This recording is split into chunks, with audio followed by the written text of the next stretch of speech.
लाजो गांव के कुएं से पानी भरकर घर की ओर जा रही थी। रास्ते में उसे दूर से एक बुजुर्ग आते दिखे। जब वे पास आए तो उन्होंने कहा, बेटी मुझे थोड़ा सा पानी पिला दो। लाजो ने कहा, हाँ हाँ बाबा, क्यों नहीं, ये लीजिए पानी पीजिए। ये कहकर उसने पानी का घड़ा हाथ में लेकर उन्हें पानी पिला दिया। पानी पीकर बुजुर्ग ने उसका धन्यवाद दिया और आगे चल दिए। कुछ देर बाद लाजो घर पहुंची तो देखा, वे बुजुर्ग और उसके पिता खाट पर बैठे थे। रामधन जी जो कि लाजो के पिता थे, रत्नलाल उनके ही पुराने दोस्त थे जो कि दूसरे गांव में रहते थे। कई साल बाद वे रामधन से मिलने आए थे। रामधन जी ने जैसे लाजो को देख वे बोले, ले भई रत्नलाल, आ गई मेरी बेटी। इसी के बारे में पूछ रहा था ना, बहुत ही होशियार बच्ची है।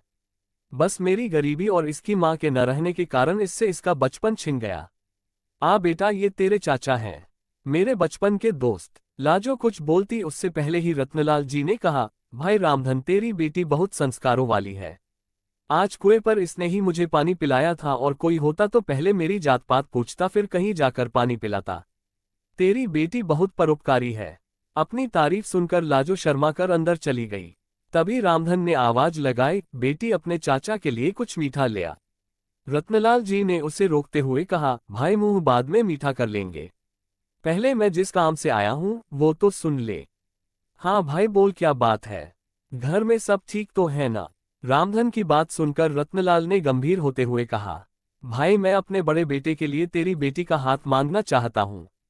अब इस दोस्ती को रिश्तेदारी में बदल देते हैं। ये सुनकर रामधन बहुत खुश हुआ। उसने कहा, बात तो तेरी ठीक है, अगर तेरा बेटा है तो मैं तैयार हूँ। लेकिन भाई मेरी हैसियत तो तू जानता ही है।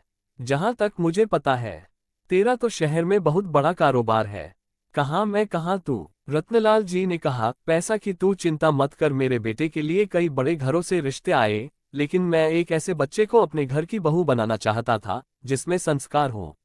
वो मैंने तेरी बेटी के अंदर देख लिए। तू बस हाँ कर दे, बाकी सब कुछ मेरे पर छोड़ दे।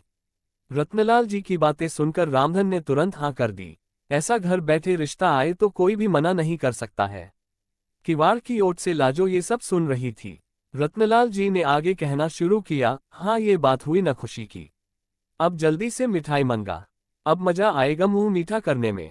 रामधन के आवाज लगाने पर लाजो शर्माते हुए मिठाई की प्लेट लेकर आ गई। रामधन ने कहा, बेटी आज से ये तेरे ससुर हैं, इनके पैर छू। लाजो जल्दी से पैर छूकर वापस चली गई। उसके जाने के बाद रत्नलाल जी ने कहा, भाई मेरा बड़ा बेटा सत्यम मेरा शहर का कारोबार संभालता है और छोटा बेटा वंश गांव में खेती देखता है। मैंने उससे सत्यम से शादी के बारे में पूछा तो वो बोला, पिताजी आप अपने आप देखकर मेरी शादी कर दो। रामधन बोला, हाँ भाई, बड़े नसीब से मिलती है ऐसी संतान जो माता पिता का सम्मान करे। मेरे तो भाग खुल गए, मैं तो हमेशा इसी चिंता में रहता था कि इस बिन माँ की गरीब बच्ची को कौन अपनाएगा। रत्नलाल जी बोले, बस अब तू चिंता मत कर, मैं शादी का सारा इंतजाम कर लूंगा। अच्छा अब मैं चलता हूँ। रत्नलाल जी अपने घर के लिए निकल गए। उनके जाने के बाद रामधन ने घर में जाकर लाजो से पूछा, बेटी तू खुश तो है न इस रिश्ते से? लाजो बोली, पिताजी मेरे जाने के बाद आपका ध्यान कौन रखेगा, मुझे नहीं करनी शादी। रामधन बोला, बेटी ऐसा न बोल, मैं अपना ध्यान रख लूंगा, बड़े नसीब से ऐसा रिश्ता मिला है। रत्नलाल को मैं बचपन से जानता हूँ, उसके घर में तुझे कोई परेशानी नहीं होगी। कुछ दिन बाद पास के गांव से दो लोग आए और रामधन को शादी का शुभ मुहूर्त बताकर चले गए। उन्हें रत्नलाल जी ने भेजा था। अब रामधन शादी की तैयारियों में जुट गया। इसी तरह कुछ दिन बीत गए। रामधन ने अपना खेत गिरवी रखकर बेटी की शादी की तैयारियां पूरी कर ली थीं। शादी से एक सप्ताह पहले एक दिन रामधन अपने समधी से मिलने उनके गांव पहुंच गया। रत्नलाल जी ने उसे देखकर गले लगा लिया।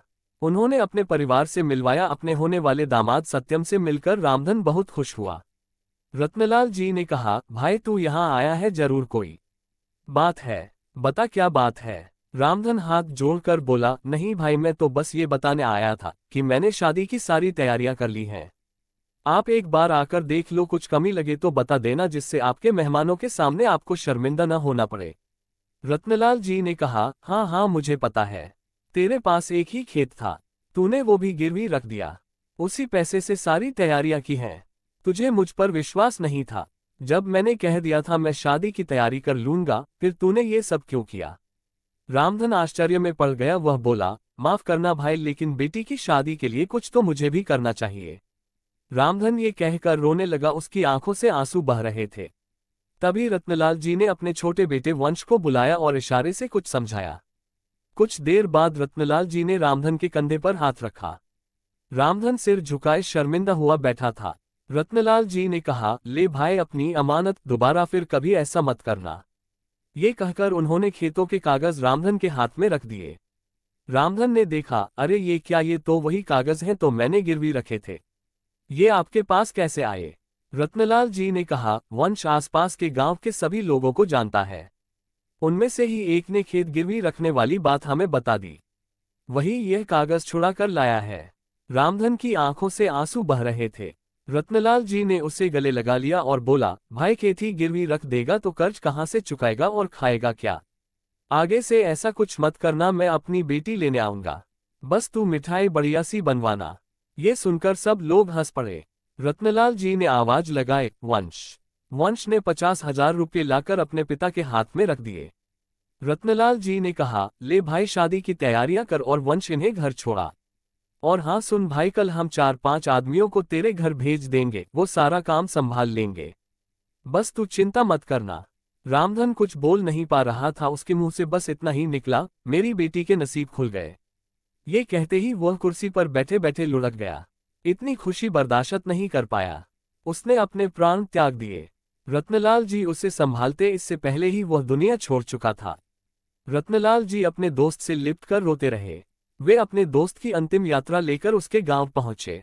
लाजो को जब ये पता लगा, वह रोते रोते बेहोश हो गई। रामधन का अंतिम संस्कार किया गया। रत्नलाल जी अपने परिवार के साथ वहीं रुक गए। 13वीं के एक सप्ताह बाद उन्होंने सादा तरीके से सत्यम और लाजो की शादी एक मंदिर में करवा दी।